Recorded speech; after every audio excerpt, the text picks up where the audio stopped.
చెరువుల కబ్జాలకు బాధ్యుడు కేటీఆరే.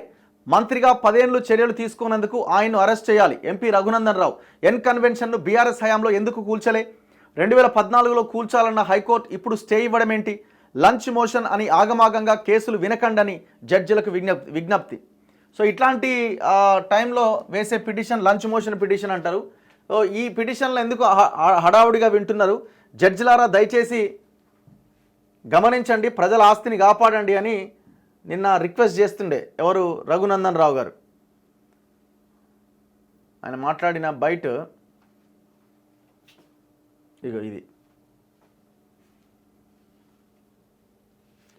1 సెకండ్.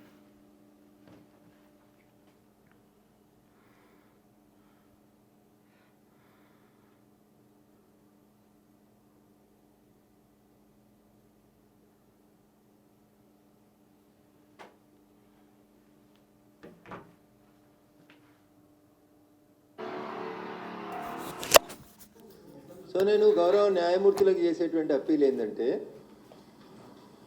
ఇదే ఆంధ్రప్రదేశ్ హైకోర్టు సర్వే చేసి చెరువులు ఏమైనా ఎంకరేజ్మెంట్ ఉంటే కొట్టేయమని చెప్పింది. గౌరవ న్యాయమూర్తులకు నేను చేసేటువంటి అప్పీల్ ఏంటంటే, లంచ్ మోషన్లు ఆగమాగం వినకండి పిటిషన్స్ దయచేసి. గతంలో హైకోర్టు ఏం జడ్జిమెంట్ ఇచ్చింది, సుప్రీంకోర్టు చెరువులు కుంటల విషయం లోపల ఏం జడ్జిమెంట్ ఇచ్చింది ఒకసారి చూడండి. మీరే సర్వే చేయమంటారు, మీరే కూలగొట్టమంటారు. 2010లో మీరే ఆర్డర్ ఇస్తారు, 2024లో మళ్ళీ మీరు స్టే ఎందుకు ఇస్తారు? What is this? ఎందుకు జనాన్ని కన్ఫ్యూజ్ చేయాలనుకుంటున్నారు? ఏమవుతుంది ఒక బంగ్లా కూలిపోతే?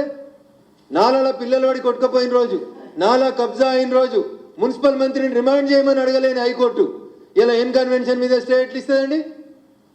ఎస్, యాజ్ అన్ అడ్వకేట్గా బరాబర్ అడుగుతా నేను, ఐ హ్యావ్ ఏ రైట్. ఏం తొందర వచ్చింది ఎన్ కన్వెన్షన్ కూలిపోతే? ఒక ఫంక్షన్ ₹1 కోటి తీసుకుంది ఎన్ కన్వెన్షన్. 10 ఏళ్ల నుంచి ఎన్ కన్వెన్షన్ వసూలు చేసిన ప్రతి రూపాయిని ముక్కు వెండి వసూలు చేయాలి, కోర్టు దానికి డైరెక్షన్స్ ఇవ్వాలి. ఏం చెప్పింది సుప్రీంకోర్టు? FTL బఫర్ జోన్, దాని తర్వాత 33 ఫీట్ల దాకా ఏ కన్స్ట్రక్షన్ ఉన్నా కూలగొట్టమని చెప్పింది. అరే 3.5 ఎకరాలు మార్కింగ్ ఇచ్చింది కదా టీఆర్ఎస్ ప్రభుత్వం ఎన్ కన్వెన్షన్ కబ్జా చేసిందని. ఇంకా మళ్ళీ హైకోర్టు స్టే ఇచ్చుడు ఏంటండి? స్టే అయింది నాకు తెలియదు. ఏ కోర్టు చెప్తే సర్వే చేసిరు? అదే హైకోర్టు చెప్పింది కదా. కొద్దిగా ఓపికగా చూడరు, దయించి చెరువులను పరిరక్షించుర్రి. పక్కన వాయనాడు కనబడ్డది, 2 ఏళ్ల కింద ఉత్తరాఖండ్ కనబడ్డది. దేశంలో ఎకలాజికల్ ఇంబ్యాలెన్స్ జరుగుతుంది. చెరువులు, కుంటలు, కొండలు, కోనలు, ప్రకృతి విధ్వంసం జరుగుతుంది. అయ్యా జడ్జిల్లారా, తొందర లేదు బంగ్లాలు కూలిపోతే కూలగొట్టని. దానికి చట్టబద్ధత ఉందా లేదా అని మీరు అడిగినారు కాబట్టి నేను జీవో 157 తీసుకొచ్చిన. Honorable High Court of Andhra Pradesh in a writ petition filed in 2007 and 8 categorically said all the lakes of the Hyderabad should be protected. మళ్ళీ మీరు ఎందుకు స్టే ఇస్తారు? ఇంకా రిట్ పిటిషన్ నెంబర్ చెప్పమంటే చెప్తా జడ్జిలకి. ఇదే సగం సగం మా అడ్వకేట్లు సగం రిప్రజెంట్ చేసి ఆగం పోయి దాంట్లో తీసుకొచ్చి ఏదో ఒక ఆర్డర్ తీసుకొస్తున్నారు. Yes, writ petition number 9386 14728 of 2007 and 2072 of 2008 ఈ రెండిట్లలో హైకోర్టు జడ్జిమెంట్ ఇచ్చింది. 2007లో 8లో 2007లో చెరువుల్ని కాపాడమని సాక్షాత్తు ఆంధ్రప్రదేశ్ సర్వోన్నత న్యాయస్థానం తీర్పిస్తుంది. సుప్రీంకోర్టు చెరువులు ఎవడైనా కడితే నోటీసు లేకుండా కూలగొట్టమని చెప్పింది. ఎలాంటి నోటీసులు ఇవ్వద్దు అని చెప్పింది supreme court. All buffer zones, all FTLs should be demolished without any notice అని సుప్రీంకోర్టు చెప్పింది. దానికంటే పెద్ద కోర్టు ఏముంటుందన్నా ఈ దేశంలో? దాంట్లో ఇంకా స్టేలు ఏముంటాయన్నా? బరాబర్ కూలగొట్టాల్సిందే, దాంట్లో నో సెకండ్ ఒపీనియన్. నేను అదే జడ్జిలో కూడా విజ్ఞప్తి చేస్తా ఉన్నా, మీరు అనుమతిస్తే నేను వచ్చి ఆర్గ్యూ కూడా చేస్తాను.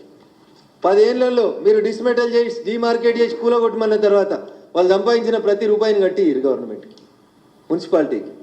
ఆ డబ్బుని నాలాలలో వాడి కొట్టుకపోయిన కుటుంబాలకి, వాగొత్తే ఏడ వానొత్తుందో ఎటు కొట్టుకపోతున్నామో తెలియకుండా చెరువులలో పడి చచ్చిపోయిన వాళ్ళ కుటుంబాలకి కంపెన్సేషన్ ఇయ్యండి.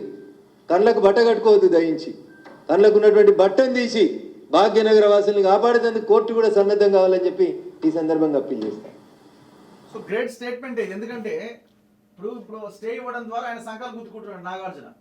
ఇక అయిపోయింది, ఇక నేను గెలిచేసిన అన్నంత లెవెల్లో ఆయన కనిపిస్తూ ఉన్నాడు. రేపు పొద్దున వీళ్ళని మేనేజ్ చేస్తాడు. మళ్ళీ షెడ్డే కదా పోయింది, ఇంకో షెడ్ కడతాడు. సో ఇట్లాంటి జడ్జిమెంట్స్ కూడా చాలా వస్తాయి. ఇప్పుడు మేము కూడా గతంలో ఒక హాస్పిటల్ మీద ఫైట్ చేసే క్రమంలో వాడు శవానికి ట్రీట్మెంట్ చేసిన ఆయన ఆధారం ఉన్నది, ఆడ బాధితుడు ఆరోపణ చేస్తున్నాడు, ఆరోపణే కాదు కేస్ షీట్లో ఓపెన్గా కనిపిస్తున్నది అని అంటే కోర్టుకు పోయి ఆ వీడియోలన్నీ డిలీట్ చేసి ఒక ఆర్డర్ తీసుకొచ్చారు. ఆ ఆర్డర్ యూట్యూబ్ ఆయనకి పంపిస్తే యూట్యూబ్ ఆయన మొత్తం వీడియోలు డిలీట్ చేసిండు. ఇంకొక మెగా కృష్ణారెడ్డి కేసులో సేమ్ ఇదే జరిగింది.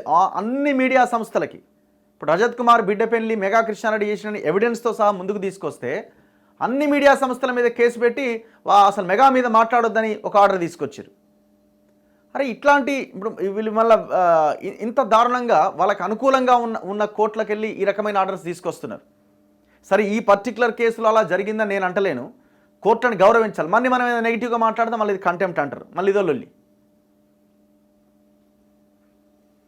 సో ఈ విషయాల్లో మాత్రం చాలా కీన్గా అబ్జర్వ్ చేయాల్సిన అవసరం. అల్టిమేట్గా కోర్టులు కూడా ఏం చేస్తాయండి, జడ్జి ఎట్లా నిర్ణయం తీసుకుంటాడు, ఆయన ముందు పెట్టే సాక్ష్యాధారాల మేరకు ఆయన నిర్ణయం తీసుకుంటాడు.